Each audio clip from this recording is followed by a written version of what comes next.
大家好啊！今日同大家介紹一下一個日本二世古一個全新嘅酒店式管理項目。咁佢售價咧就190萬港幣起嘅啫。咁你話利潤咧就大概7.6厘啦。咁其實咧，大家以為二世古一定係冬天先有人去嘅，其實二世古除咗冬天之外咧，佢其他季節都有好多嘢做，例如賞花啊、水上活動啊、行山啊等等嘅，咁都會吸引咗好多本地人去旅居嘅。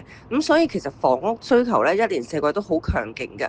咁其實有好多名人啦，即係包括日本本地啦，或者香港嗰啲名人咧，都有投資喺二世古嘅喎。咁作為一個holiday home，亦都可以保值啦，又可以作度假，又可以作保值。咁唔講你唔知，日本國土交通省數據顯示啦嚇，咁就近年二世古地價咧，曾經係連續幾年升幅全國首位嘅。咁所以其實升值潛力係非常之強勁，咁加上日元偏弱啦，咁對於港元、美元收入嘅投資者嘅話咧，其實你係打折買緊日本資產嘅。咁如果大家有興趣嘅話咧，約定你6月13號下晝2點喺中環見啦。